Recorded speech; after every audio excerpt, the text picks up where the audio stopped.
Como é bom estar aqui com vocês, como é bom poder compartilhar a palavra de Deus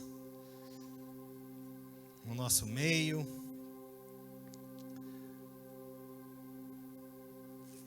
No nosso grupo tão querido.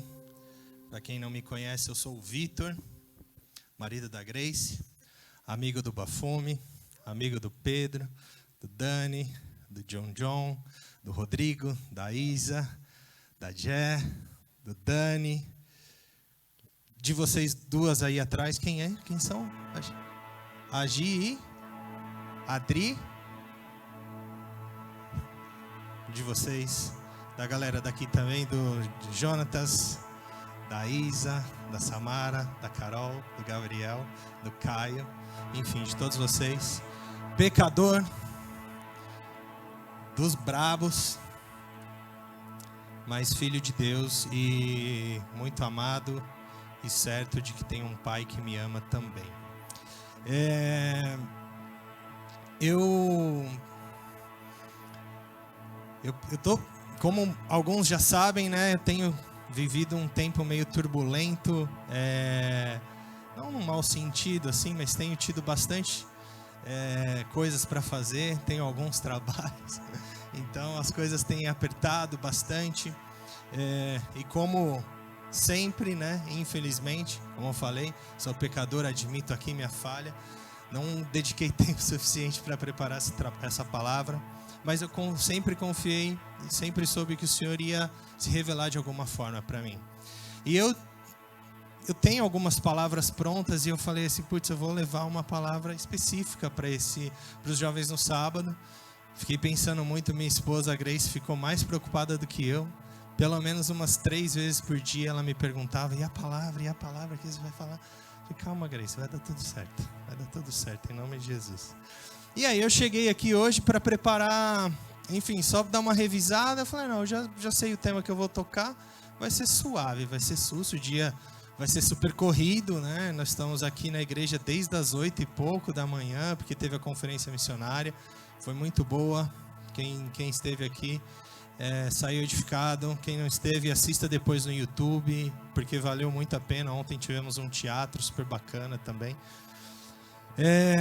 E hoje teve ensaio com o nosso querido Bafume, que graciosamente me cedeu um tempo. Falou, vai lá, varão, vai preparar tua palavra, que a gente se resolve por aqui. E eu sentei ali para conversar, eu sentei numa salinha ali para poder repassar minha palavra. E na dúvida, Senhor, é isso que você quer? É isso que você quer? Que eu fale, né? E Deus começou a me trazer algumas coisas na minha mente, assim, né? Começou a me trazer algumas lembranças. E veio uma lembrança que foi muito forte e eu falei, é sobre isso que eu tenho que falar. E eu tive que correr, né, para tentar montar alguma coisa. Fiz algumas pesquisas na internet, encontrei algumas linhas de pensamento muito semelhantes àquilo que eu queria falar e consegui. Mas qual lembrança que Deus me trouxe que me fez pensar sobre falar isso? A primeira de todas, que todas as vezes que eu venho aqui para trazer uma palavra, eu sempre busco que essa palavra edifique a mim primeiro. E essa palavra que eu tinha pensado em trazer para vocês, esse assunto, ia obviamente me edificar, mas ia ser algo muito mais voltado a vocês, às pessoas, do que propriamente para mim. Eu falei, não, tá errado, alguma coisa tá errada. Então, eu estava incomodado sobre isso, eu precisava falar de alguma coisa que me confrontasse em primeiro lugar. E aí me veio uma lembrança de algo muito bacana que aconteceu comigo essa semana. Eu fiz aniversário em novembro, né? Eu trabalho um dos trabalhos que eu tenho é a Portas Abertas, né? Eu, a Grace, trabalhamos lá. E toda semana a Portas Abertas faz um devocional online e tal. E nesse devocional, que inclusive era para mim participar, mas eu tive que entrar numa reunião enfim, não deu para mim participar. Foi um devocional onde a Portas Abertas festejou, né, os aniversariantes do mês. enfim, acho que cantaram parabéns, se eu não me engano, mas falaram e algumas pessoas começam a dar os parabéns ali para você falar. Foi gostoso porque várias pessoas falaram coisas positivas de mim, isso foi muito bom para mim. Mas foi muito interessante a Marli, que tá lá em cima, ela fez ela trouxe uma mensagem, na verdade, deu um testemunho sobre como é caminhar comigo com a Grace. Isso me impactou muito, não pelas palavras bonitas que ela me falou, porque eu agradeci muito, até mandei mensagem para ela, mas isso me impactou porque ela falou, a primeira coisa que ela falou assim, eu gosto do Vitor porque o Vitor detesta mimimi. E aí eu falei assim, de fato eu detesto mimimi. Mas isso ficou na minha cabeça assim, e Deus começou a me confrontar assim, eu detesto mimimi, e o que acontece quando eu vejo um mimimi? Imediatamente eu fico chateado, eu fico irado.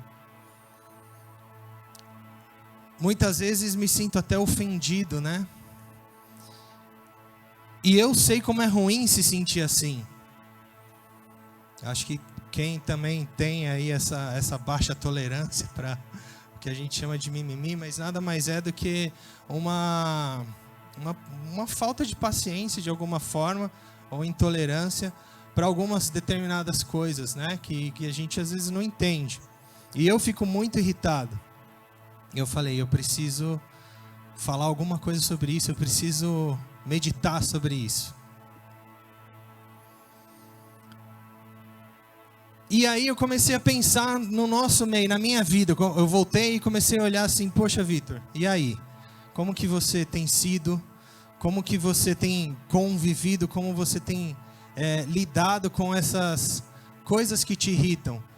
E eu fiquei chateado comigo mesmo, porque eu percebi que dentro de mim, principalmente, eu sou uma pessoa extremamente intolerante, em muitos sentidos. Eu não externo muito isso, acho que quem sofre mais é a Grace, que eu sempre falo as coisas para ela.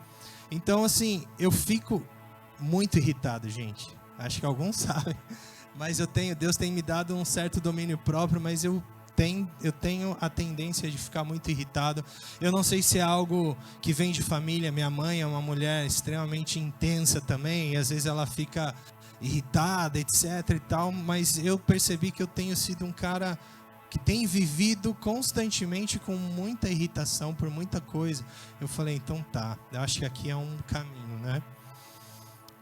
E aí eu comecei a lembrar de coisas que me irritavam, coisas que me irritam, e que a partir de hoje me irritavam, em nome de Jesus.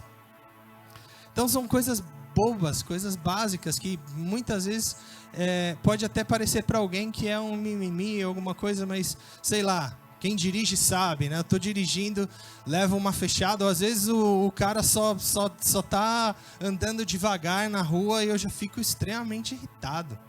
O cara com o carro, eu falo, pô, vambora. Eu não buzino, porque isso eu acho sacanagem, mas eu não buzino. Mas eu fico muito bravo com o cara que fica andando devagar. Mas quando coisas não funcionam, a Grace sabe.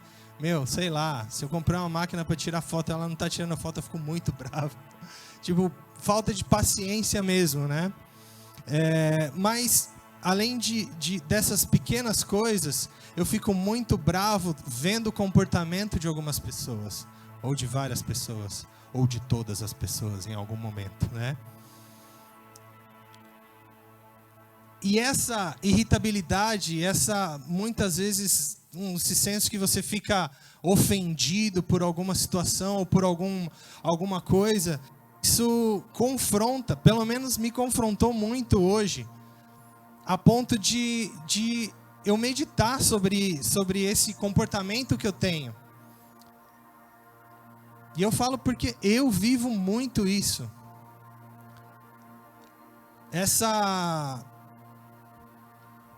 Esse julgamento, pode-se dizer, sobre as pessoas, sobre aquelas pessoas, sobre um determinado grupo. E eu sinto que aqui dentro da igreja parece que nós somos piores nesse sentido. Eu sinto que aqui dentro da igreja, nós, não sei, por estarmos aqui conhecendo a palavra, conhecendo os mandamentos, enfim, tentando servir e viver, parece que a gente tem uma moral, assim, né? A gente se acha superior aos outros, né? E eu me vi dessa forma. Eu me vi sendo um cara que eu não gostei de ver. Um cara que muitas vezes se sente superior ao outro. E isso, de verdade, doeu no meu coração hoje, de novo. Me doeu. Igual da última vez, me doeu. Eu falei, ok, então o que eu posso fazer com isso, né? E como que eu posso mudar?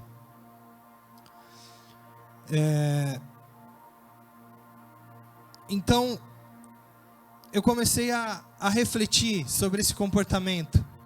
E comecei a tentar identificar alguns pontos disso, né? Algumas coisas que realmente ilustram esse comportamento como um todo, né? Para poder entender, ou seja, uma mente meio de nerd, de analista, eu tenho que separar as coisas, isolar alguns pontos para poder enxergar aquilo de uma forma mais ampla e tentar pensar em alguma coisa, alguma estratégia para poder mudar, né?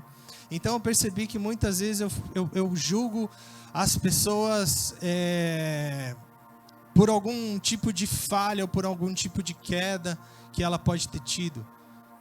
E é um julgamento que muitas vezes ele vem com condenação já. Sabe, aquela coisa assim, fulano está vivendo em pecado, esse aí está desviado, coisa do tipo. Na maioria das vezes eu não falo, mas eu penso isso.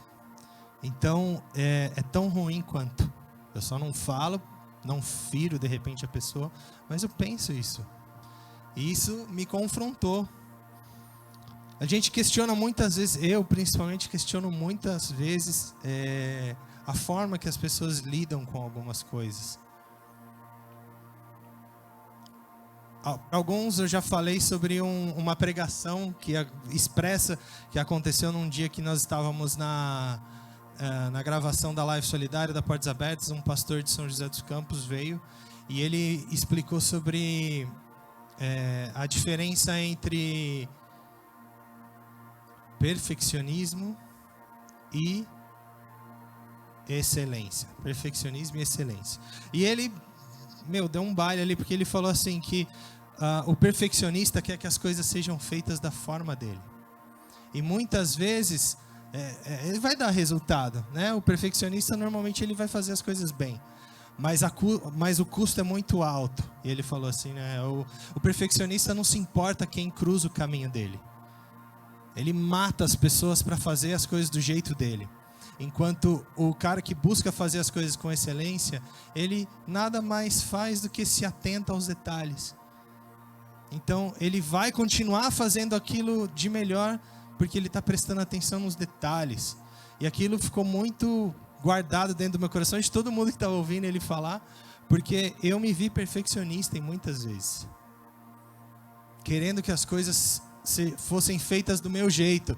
E querendo que as coisas fossem feitas do meu jeito, naturalmente eu penso e julgo que o jeito das outras pessoas está errado. E naturalmente eu julgo essas pessoas. E naturalmente, quando as coisas acontecem de outra forma, eu fico irado, fico irritado, etc., né?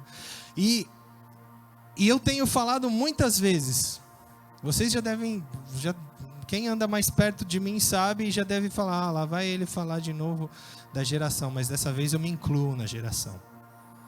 Eu não sou dessa geração mimimi, pode-se dizer, mas eu faço parte disso. Hoje eu percebi isso.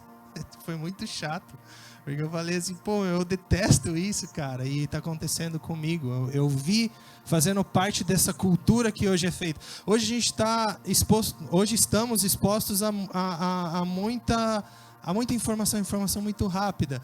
E as redes sociais, elas acabam sendo um palco onde as pessoas expressam suas emoções, suas opiniões, e muitas vezes essas opiniões elas vêm com uma certa agressividade, né? Então, a gente vê discussões políticas, essa polarização política, discussões ideológicas sobre, agora principalmente vacina, pandemia, etc. e tal. E nós esquecemos de que todos nós temos nossas falhas, todos nós temos o nosso teto de vidro. E mesmo assim, parece que a busca pela nossa verdade, ou por estarmos certos, ela tem um preço que nós estamos sempre dispostos a pagar. E eu fiquei pensando muito nisso, né? O que isso tem de fato impactado a minha vida? Como isso tem impactado a minha vida? Esse exercício constante de julgamento, de comparação das pessoas, como que as pessoas fazem ou deixam de fazer, o que as pessoas vivem, o que as pessoas gastam, enfim. Como isso tem edificado a minha vida? Deus tem sido muito misericordioso comigo, porque Ele tem me ensinado coisas de uma forma, posso dizer até suave. Ele tem me ensinado coisas, eu tenho aprendido coisas, mas percebi que nesse ponto, principalmente, né, hoje eu percebi nesse ponto o quanto eu estava sendo cego e o quanto eu estava me enganando com relação a isso. Então, por isso que bateu muito forte em mim. E eu pensei, eu tenho falado, inclusive eu falei com o Jonatas hoje, eu tenho falado também eu tenho pensado muito, tenho compartilhado com algumas pessoas uma comparação ou um pensamento de como Jesus lidaria com as situações e o quão disposto nós estamos a dar ou a sofrer as consequências de uma decisão de seguir a Jesus, por exemplo, de entregar a sua vida a Ele, né? Então, com certeza, essa minha irritação não agrada a Deus, não agrada. E eu comecei a pesquisar versículos sobre irritação. Eu escrevi assim, versículos sobre irritação, para saber se tinha alguma coisa, né? E eu vi, e aí eu me deparei com Tiago 1, 19 e 20, que bateu, nossa, mano, bateu forte no meu coração. Porque ele fala assim: portanto, meus amados irmãos, todo o homem seja pronto para ouvir, tardio para falar, tardio para se irar. Nessa hora eu já... Mas o que mais me chamou a atenção depois desse texto é que ele fala assim, porque a ira do homem não opera a justiça de Deus. E imediatamente veio na minha mente isso, assim, muitas vezes eu fico irado e eu acho que eu estou certo. Eu tenho razão para estar irado. Isso aconteceu, isso aqui está errado. Impossível. Não, eu tenho razão para estar certo. Eu tenho razão para estar nervoso, para me irar e tal.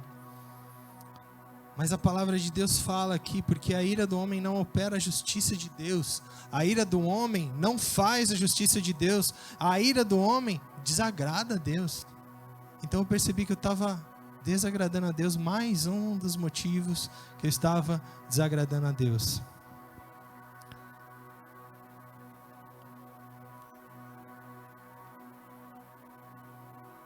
E veio muito na minha cabeça algo que eu já falei uma vez com a Grace, né? A Grace caminha comigo, ela vê essa parte ruim minha, né? Que a gente está o tempo todo juntos. Mas ela também é muito difícil de discutir. É uma pessoa que tem um gênio forte, parece que não, principalmente nas discussões ou em temas... que dividem opiniões. A Grace é uma mulher muito difícil de se convencer. Eu já falei isso para ela, então posso falar aqui, já falei várias vezes isso para ela, né? E ela já reconhece e tal, e luta contra isso, assim como eu reconheço a minha irritação, a minha irritabilidade, e luto contra isso também. Mas uma vez eu falei para ela assim: você prefere estar certa ou você prefere levar a casa ou ela falou isso para mim: você prefere estar certo ou você prefere resolver as coisas, né? E eu me lembrei disso. E inclusive esse seria o tema da pregação, se eu fosse escolher um tema, que é assim: eu prefiro estar certo ou eu prefiro fazer a diferença na vida das pessoas? E conhecendo o que eu conheço da Bíblia acerca de Jesus, eu fiquei pensando assim, quantas razões, quantos motivos Jesus teve para se irar, para levantar os panos. Tem a passagem que ele fica bravo no templo, né, com os vendedores, os ambulantes lá, mas a gente vê Jesus sempre com muita calma, com muita paciência, lidando com os desafios, com as perguntas, com as dúvidas, as confusões das pessoas que o cercavam ou que cruzavam com a vida dele. E enquanto eu estava pesquisando sobre o tema na internet, eu me deparei com uma pregação onde o pregador falava assim: Jesus não nos chamou, né? Deus não nos chamou para estar certo, para estarmos certos. Jesus nos chamou para sermos amorosos, para amar. E isso tem em diversas partes. Em Mateus 27, 37, fala assim: e Jesus disse-lhe: amarás o Senhor teu Deus de todo o teu coração e de toda a tua alma e de todo o teu pensamento. Esse é o primeiro e grande mandamento. Em segundo, semelhante a este, amarás o teu próximo como a ti mesmo. Então, esse é um de trocentos versículos que fala sobre isso, sobre o amor, sobre a nossa missão, sobre aquilo que nós precisamos ou deveríamos, pelo menos, perseguir quando a gente decide caminhar com Deus e se aproximar ou buscar. Nós precisamos amar. Amar. E como dói amar aquelas pessoas que a gente detesta, aquelas pessoas que a gente não vai com a cara, aquelas pessoas que falharam com a gente. E novamente a gente encontra razões para justificar a nossa ira, para justificar a dureza do nosso coração. Nossa, aquele fulano ali trai a esposa. Nossa, aquele outro ali é ladrão. Nossa, aquele outro ali promete que vai fazer as coisas e não faz. Aquele outro ali só vem em dia de ceia. Enfim, a gente tem um monte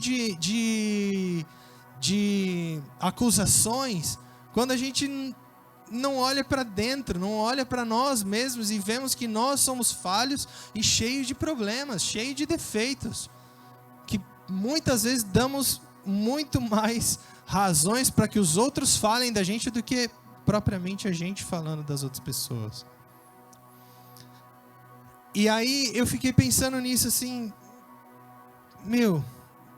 é verdade, somos falhos, né? E me deparei com esse texto de 2 Timóteo que fala assim: porque haverá homens amantes de si mesmo, avarentos, presunçosos, soberbos, blasfemos, desobedientes a pais e mães, ingratos, profanos, sem afeto natural, irreconciliáveis, caluniadores, incontinentes, cruéis, sem amor para os bons, traidores, obstinados, orgulhosos, mais amigos dos deleites do que amigos de Deus. Ou seja, aqui, cara, é tudo aquilo que a gente conhece, tudo aquilo que nós potencialmente somos. Somos todos pecadores, somos todos falhos. Ninguém tem teto de vidro. E aí me veio à mente impossível não vir à mente a história da mulher que ia ser apedrejada, da prostituta, que está em João 8, né? Onde Jesus fala justamente isso: atire a primeira pedra quem não tem nenhum pecado, quem não tem nenhum defeito. Todos nós temos defeitos. E da mesma forma que a gente julga, eu não vou nem falar que essa questão de ser, que nós vamos ser julgados, mas com a mesma força que nós julgamos as pessoas, porque julgamos sempre uma falha de alguém, né? Nós também somos falhos. E nós também somos passíveis de julgamento. Mas o principal, Deus nos chamou justamente para isso, para lidar com as pessoas falhas, para amar as pessoas falhas, porque através desse amor que a gente dá para as pessoas falhas, nós somos edificados e nós mudamos. Tá, mas como que a gente lida com essa situação de forma prática? Eu gosto sempre de trazer uma visão prática das coisas, né? E com base nesse entendimento de que todas as pessoas são falhas, veio muito na minha mente essa questão da expectativa que muitas vezes a gente cria com os outros, com as pessoas. Então eu elenquei 2 passos. O primeiro passo: reduzam as expectativas que vocês têm nas pessoas. Diminuam as expectativas que vocês têm nas pessoas. Sabe por quê? Porque eu, o Pedro, o pastor Luiz, Bill Johnson, Billy Graham, os principais, todos os grandes nomes. A gente está profetizando que seremos grandes homens de fé, homens, né, heróis da fé. Mas todos erram, sem exceção. Todos nós vamos errar. Eu erro. O Pedro todos nós erramos. Só que quando a gente cria uma expectativa, e eu falo por mim, porque eu criei expectativa em um monte de gente. Eu criei expectativa em pessoas que estão aqui e me decepcionei. Nessa igreja, na minha família, em qualquer lugar. Isso me machucou. Mas que novidade que eu tenho? Está escrito, a gente ia errar. Nós somos falhos, nós somos ruins. Por que eu me surpreendo com isso? Por que eu me iro com isso? Isso é normal, isso vai acontecer. E o que eu vou fazer com isso? Aí acontece o seguinte, principalmente na igreja. O cara vem na igreja, tem um encontro com Deus, ou, enfim, vive ali uma comunidade dentro da igreja. E tá voando, nossa, Deus é bom, a igreja é top, não sei o que lá, e fica sabendo de que um pastor fez alguma coisa errada, ou de que o irmão traiu a esposa, ou fez alguma coisa errada, o cara se decepciona. Aí o que vai acontecer? O cara vai embora da igreja. Eu tenho certeza, principalmente quem viveu ou quem vive no âmbito da igreja sabe e tem casos desse, conhece casos. Eu que vivi fora da igreja, que encontrei Jesus há 10 anos atrás, o cara que andou comigo, que eu gosto de chamar ele de meu melhor amigo, o cara que cresceu comigo, eu vi ele, enquanto eu estava no mundo, eu vi esse cara queimar por Jesus, meu. Eu vi esse cara me arrastar, eu fumava, bebia, só queria saber de zoeira. O cara me arrastou para uma balada gospel. Eu fui uma vez numa balada gospel. Eu falava assim, nossa, mano, que viagem isso aqui. E o cara, fritando, o cara buscando a Deus o tempo todo. O que aconteceu? Se decepcionou dentro da igreja, saiu da igreja, virou as costas para Deus, cara. Eu não vou falar que ele virou um ateu, porque ele não admite isso, mas é um cara que virou extremamente prático, mundano, por causa de uma decepção com pessoas, cara. A igreja está cheia de gente ruim, a igreja está cheia de gente falha, mas era para estar mesmo, porque é aqui que a gente vai encontrar a solução, e essa solução, ela vem da gente também. Porque o cara que é falho, o cara que está ferrado, o cara que só fez cagada, ele vem aqui, o mundo já julgou e condenou ele. Ele vem aqui buscando algo diferente, é a nossa responsabilidade, o nosso papel, demonstrar aquilo que o mundo não dá, que é o amor. Só isso. Só isso. E eu falo novamente por mim, pela 20ª vez, isso me confrontou muito. Porque tem pessoas que eu não gosto, que eu não quero andar junto. Mas Deus é tão criativo que Ele me coloca em situações onde eu tenho que estar junto com essa pessoa. Onde eu tenho que conviver com a pessoa. Onde eu tenho que, muitas vezes, orar pela pessoa. Aconselhar a pessoa. Agora imagina se eu me fecho para isso e não quero mais. Ao invés de eu ser um instrumento poderoso do Senhor para mudar a vida de alguém, eu vou ser uma bela arma que traz morte para essa pessoa. Então, para mim ficou muito claro que qualquer um é passível de erro. Qualquer um. E que a minha expectativa não pode ser que essa pessoa seja perfeita. Porque vai errar. Cedo ou tarde. Qualquer um vai errar. Qualquer um. E esse erro pode ser uma bela de uma bênção na minha vida. Se eu estiver preparado, se eu estiver disposto a perdoar. Porque pode me ensinar muito.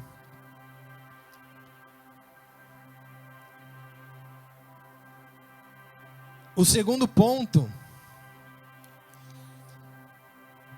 é entender que assim como essas pessoas que são falhas, assim como essas pessoas que são pecadoras, assim como eu, ninguém merece o amor de Deus. Ninguém merece. Não importa o que você faça, não importa o que você pense, não importa a tua oração, não importa absolutamente nada, suas obras nem nada, você nunca vai ser merecedor do amor de Deus. Nunca vai ser. Simples assim. Nunca vai ser. Mas sabe o que é mais legal de tudo isso? É que mesmo sem merecer, Ele nos ama. Mesmo sem merecer, Ele nos protege. Mesmo sem merecer, Ele nos cuida. Mesmo sem merecer, Ele nos guarda. Mesmo sem merecer, Ele nos abençoa. Então, por que eu estou falando isso? Porque essa pessoa que você julga, que você condena, que você não gosta, ela é tão desmerecedora do amor de Deus quanto você. E Deus ama ela igualzinho Ele ama você. Ele não ama mais você ou menos você. É igual. O amor dele é igual. E Paulo fala aqui na carta de Efésios, no capítulo 2, porque pela graça sois salvos, por meio da fé. E isso não vem de vós, é dom de Deus. Não vem das obras, para que ninguém se glorie. É de graça. É de graça. E se é de graça, é para todo mundo. E se é para todo mundo, é para aquele que te ofende, é para aquele que te perturba, é para aquele que você não gosta gratuitamente, é para aquele que você já feriu, é para todos.